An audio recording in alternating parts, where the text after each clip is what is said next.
So, welcome to Jumbo IS and welcome to our lecture series called Daily News in Shorts. In this lecture series, we cover that day's newspaper in a very short span of time within 20 minutes. Now, today we are going to be covering August 26, 2024's newspaper.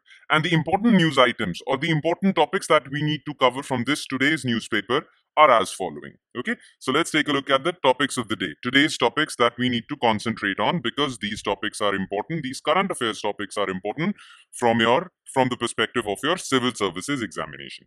All right. So here are the topics of the day. Number one would be that Indian government has declared 3 new Ramsar sites. Now, basically, what are Ramsar sites? These are protected wetlands. So, what are these 3 new Ramsar sites and what are wetlands? How are they important? What ecosystem services do they provide? We'll talk about this. Then recently, this debate was going on, and this debate was going on for many years now between new pension scheme or national pension scheme and old pension scheme. All right. Now, opposition parties in their states where they have formed the government, they are actually talking about implementing old pension scheme, which was way before 2004. And central government wanted new pension scheme because new pension scheme is quite cost effective. But there was hue and cry over new pension scheme, and new pension scheme was quite controversial.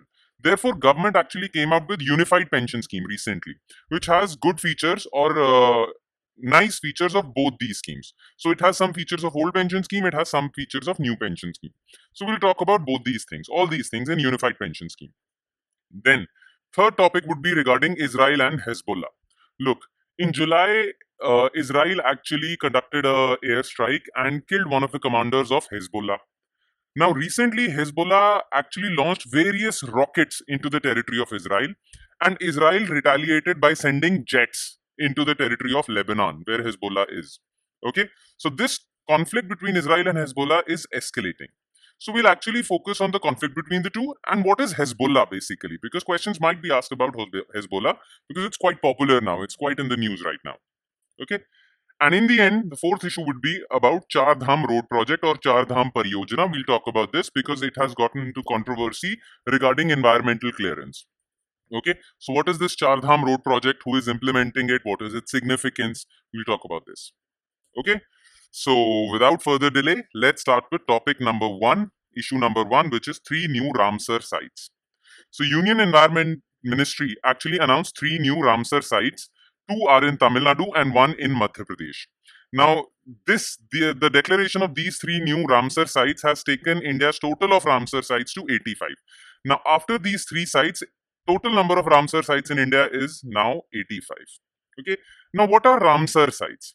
So these are wetlands. Wetlands are semi-aquatic ecosystems. Okay, it has land, but that land is permanently or temporarily submerged underwater. So these are wetlands designated to be of international importance. Okay, Ramsar sites are those wetlands that are of international importance as per the provisions of Ramsar Convention in 1971. So in 1971, Ramsar Convention happened. India was a signatory to it. Ramsar is a place in Iran. So Ramsar Convention happened, and all the signatories to this convention actually vowed to protect their wetlands. Okay. Now, why did these countries want to protect their wetlands? Well, for a very simple reason, because wetlands provide a lot of environmental services. First of all, they are the most productive ecosystems in the world, at par with rainforests, coral reefs. So rainforests and coral reefs are known for their biodiversity. That's why they are called productive ecosystems. Okay. Wetlands are also quite productive ecosystems. Therefore, they need to be protected. And because of that, Ramsar Convention was signed. Plus, wetlands actually aid in carbon sequestration. Now, what is carbon sequestration? Absorbing carbon from the atmosphere and storing it underwater or underground inside the soil. Now, this is important because global warming is happening. And why is global warming happening? Because of the increased concentration of carbon in our atmosphere. So, wetlands actually prevent global warming because they absorb carbon from the atmosphere and store it underground. So, this is important. Then, wetlands also act as buffer zones during extreme weather events. So, places which have enough wetlands, even if there is a flood like situation, their property is not destroyed or it doesn't turn into a disaster because wetlands act as a buffer. Wetlands protect you against floods or storms. So this is the benefit of wetlands. Okay, that is why Ramsar Convention was signed, to protect these wetlands of international importance. Okay, and in total, India has 85 wetlands because 3 were recently added. Now let's talk about these 3 wetlands first, about these new sites. So, first 2 sites are in Tamil Nadu. So, one is called Nanjarayanan Bird Sanctuary. Now, it started as an irrigation tank on the banks of river Noyal. Okay, so in Tamil Nadu, there is this river Noyal. On the banks of it, there was a tank constructed. Eventually, birds started visiting that tank and it became a wetland. Okay, so just remember that Nanjarayan Bird Sanctuary is on river Noyal in Tamil Nadu. Then there is Kazuveli Sanctuary. Now, Kazuveli Sanctuary lies on the coast of Tamil Nadu, located on the Coromandel coast. Remember, the east coast of Tamil Nadu is known as Coromandel coast, Kerala and Karnataka coast is known as Malabar, Maharashtra coast is known as Konkan coast. Okay, you need to know about these coasts. So, it lies on the Coromandel coast. It is one of the largest brackish water wetlands in South India. Okay, brackish water means highly salty. Okay, now salt content in sea water is quite high. Salt content in rivers, in fresh water, is very low. Brackish water is somewhere in between. It is between fresh and sea water. Okay, so it is the largest brackish water wetland, Kazuveli Sanctuary. Okay, and then we come to Madhya Pradesh.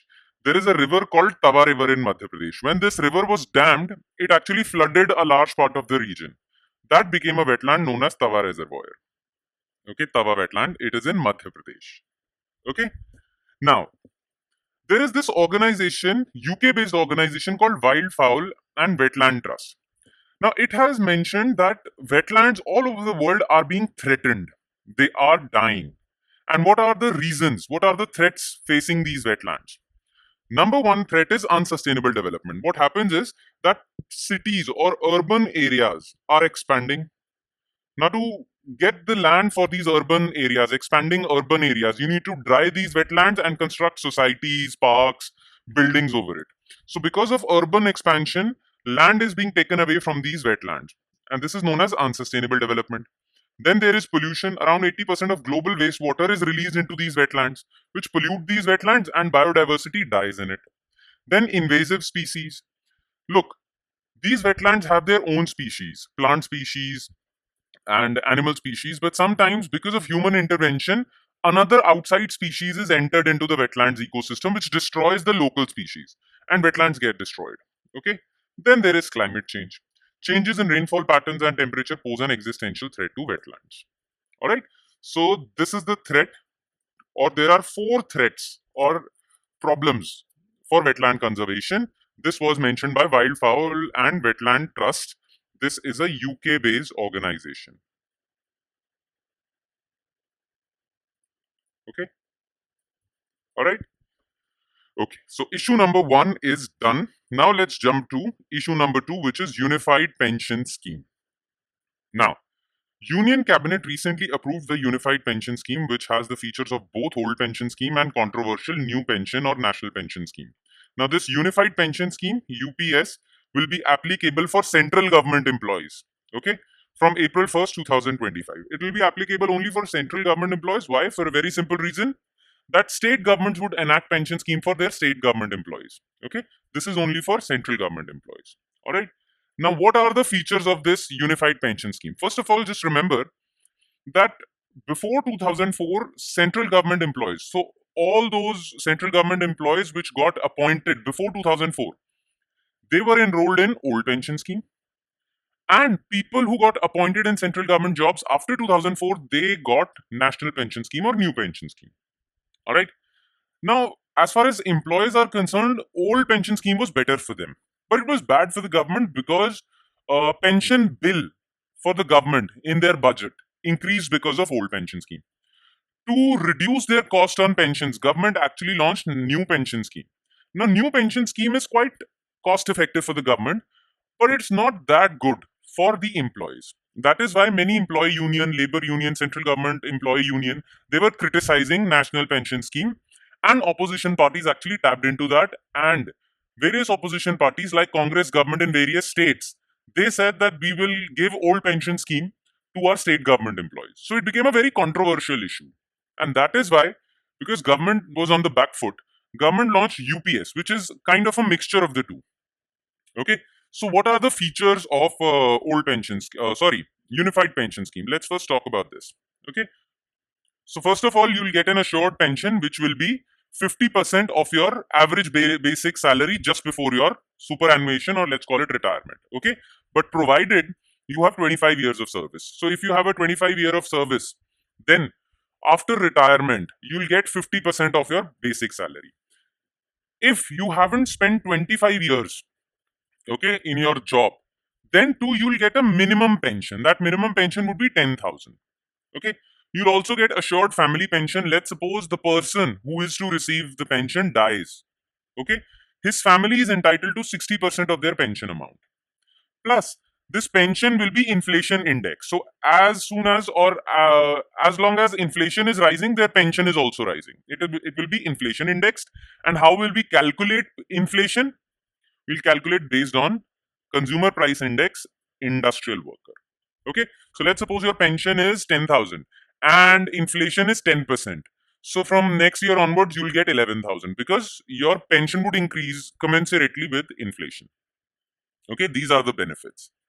Now, these benefits are actually a mixture of old pension scheme and new pension scheme. And how? I'll explain it to you. Okay, look. Before 1st January 2004, every central government employee was entitled for old pension scheme. It wasn't called old pension scheme back then, it was simply called pension scheme. But after 2004, we started calling it old pension scheme. Now, what was in this old pension scheme? First of all, every salaried government employee post-retirement was entitled for pension. Now that pension was 50% of his last drawn basic pay. 50% of their last drawn basic pay they would get as pension. Plus, the entire money would come from central government's budget. So government would foot the bill. It would be government's job to pay the bill for these pensions. Now it was becoming very costly for the government. It was really very high. Government's budget deficit, fiscal deficit increased because they had to pay for people's pension. Plus, as the health levels of the people were increasing, healthcare facilities started increasing, people started living longer lives. So, if retired personnel are living for longer periods of time, they would get pension for longer periods of time, and that would really increase government's budget. Right? So, it was getting expensive for the government. So, what did the government do? Government actually cancelled old pension scheme and they brought in new pension scheme or national pension scheme. What would happen under national pension scheme? Now, under national pension scheme, every central government employee would get a salary, right? 10% of their salary would be given by that person into a fund called pension fund. So every month, every employee would give 10% of their salary to this fund. And government would match, okay? Government would, from their own pocket, pay 14% of their salary to this fund only. So what used to happen was every central government employee would contribute their own salary, 10% of their salary to this fund, and money would get accumulated in this fund every month until the time they retire. Okay, this fund would have a significant amount. After their retirement, they would get pension from this fund alone. Okay, now in this, government's cost drastically reduced because people were contributing from their own salary for their own pension. Okay, let's suppose you're 25 years old. From 25 to 60 years of till the time you get retired, every month you're contributing for your own pension. So by the time you retire, you have enough money in this fund, and then you will get a pension from this fund. Okay, if you are ready to contribute 20% of your salary, you'll get more pension. If you're ready to contribute less than 10%, you'll get less pension. So, in fact, your pension depended on your contribution. If you'd contribute more, you'd get more pension. If you'd contribute less, you'll get less pension. Plus, it was less cost effective for the government. It was quite cost effective for the government because the payment for this pension would not come from government's budget, would come from this fund, your fund. So it became quite cost effective for the government. Government's budget for pensions drastically reduced. But people were not happy with this. And that is why there was this hue and cry regarding falling back to old pension scheme, new pension scheme. People were not happy, especially central government employees. Opposition party cashed into this, and they said that when they come to power, they'll give old pension scheme. Okay, so this became a political issue. All right. So that is why government actually came out with unified pension scheme, which has both features of OPS and NPS. OPS as in there is assured pension and assured minimum pension, which are the features of OPS. Okay. Assured family pension is also the feature of OPS. Okay. Inflation indexation is also the feature of OPS. What are the features of NPS? Well, if you'll contribute, the feature of NPS is that you'll have to contribute. Every year you'll have to contribute. Okay. Government won't foot the bill for this. All right. Now, government has given the option of UPS to central government employees. Let's see how this will fare politically. Okay. Let's move to next issue, which is Israel versus Hezbollah. So, Israel Defense Forces and Lebanon-based militant group Hezbollah exchanged fire in early hours of Sunday. There were fighting. Hezbollah launched rockets into Israeli territory. Israel actually retaliated with jets, fighter jets in Lebanon. Okay. Now, Hezbollah's offensive. Why did Hezbollah attack Israel? Because they wanted to actually avenge the death of their senior commander called Fuad Shukr, which was killed by Israel, assassinated by Israel. Now, this fight between Israel and Hezbollah has been going on for quite some time now. We don't need to get into that. We need to know what Hezbollah is. Okay? So, about Hezbollah. So, Hezbollah is a Lebanese Shia. Remember, it's not Sunni. Shia Islamist political party. Lebanese. So, it is based in Lebanon. Okay? And a paramilitary group. So, Hezbollah is a political party. It fights elections in Lebanon. It's also a paramilitary group also, militant group also. Okay?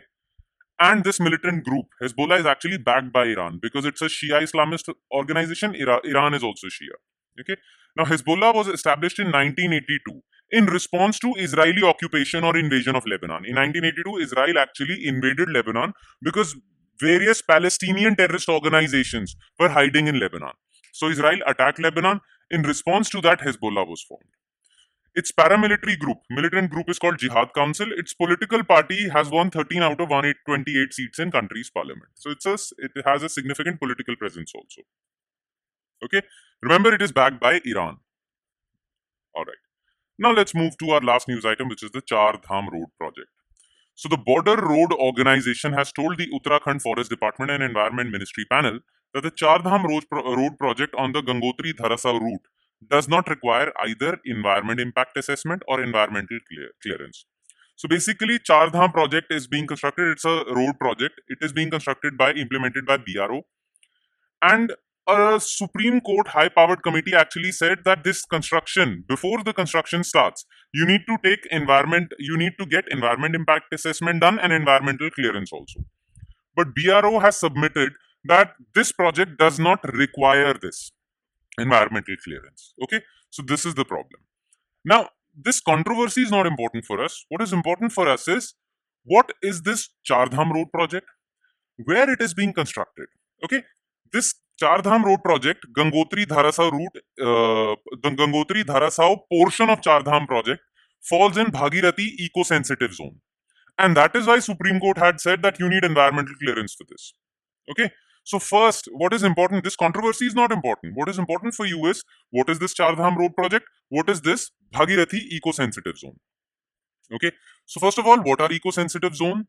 So National Environment Policy of 2006 actually defined eco-sensitive zones. These are areas and zones with identified environmental resources having incomparable values which require special attention for their conservation. So these eco-sensitive zones are those areas which have environmental richness, so much so that their value is so high that you need to protect them. Okay. Now, Bhagirathi eco-sensitive zone is 4,157 square kilometer. It is between Gaumukh and Uttarkashi district in Uttarakhand. This area was designated as ESZ in 2012 to protect river Ganga's ecology, environmental flow and watershed. Now, so this is BESZ. Now, what is Chardham project? So as you can see, Chardham project is basically a highway construction project that would take you from Haridwar to Char Dhams, which are significant. These pilgrimages, Char Dham is basically, these are pilgrimages for Hindus. Okay. Hindus visit Yamunotri, Gangotri, Kedarnath, Badrinath, and from Haridwar. So from Haridwar, there would be very good highway connectivity to these four places. This is known as Chardham project. Now, Bhagirathi eco-sensitive zone lies in this area. Okay, Gangotri route. All right. So let's talk about Chardham project Pariyojana. So it aims to improve the connectivity to Chardham pilgrimage centers, Badrinath, Kedarnath, Gangotri, Yamunotri, and Himalayas, making journeys to these areas safer, faster, and more convenient. Okay. It will widen almost 900 kilometers of highways connecting the pilgrimage sites and the Tanakpur-Pithoragarh stretch of national highway, a part of Kailash Mansarovar Yatra also. Now, this particular project is also important for the purposes of defense also. Because you see, Uttarakhand shares its border with China. And to deploy forces, armed forces on the border with China, you need good roads. Okay, so these roads would also act as strategic feeder roads for our defense forces, so that we could quickly deploy our defense forces to these border areas. Okay, now this project is going to be implemented by Uttarakhand State PWD Department, Border Road Organization (BRO), and National Highway and Infrastructure Development Corporation.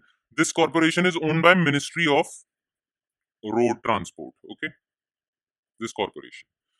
Now, what is BRO? Let's talk about BRO. So it is a road construction executive force in India that provides support to Indian Armed Forces. And remember, though it is a road construction organization, it does not come under Ministry of Road. BRO is an organization that comes under Ministry of Defense. Just remember this fact. It's under Ministry of Defense.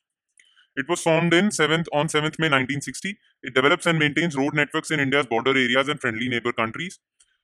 BRO, people working in BRO are also trained for fighting battle. So BRO is also included in the order of battle of armed forces. So if there is a war, then people working in BRO are also trained for fighting. So they can support Indian Army anytime. Okay. The motto of the organization is Shramena Sarvam Sadhyam. Everything is achievable through hard work. Okay. So that's about it. All right. And with that, we conclude today's session. Thank you so much for watching, everyone. And I'm sure it added value to your preparation, though it would add more value if you are consistent and regular with this lecture series. By the way, if you need detailed notes for this lecture, then you can download the PDF file for this lecture from our Telegram channel. The link to our Telegram channel is provided in the comment section below. All right? Okay, then. I'll be signing off. Thank you so much, everyone.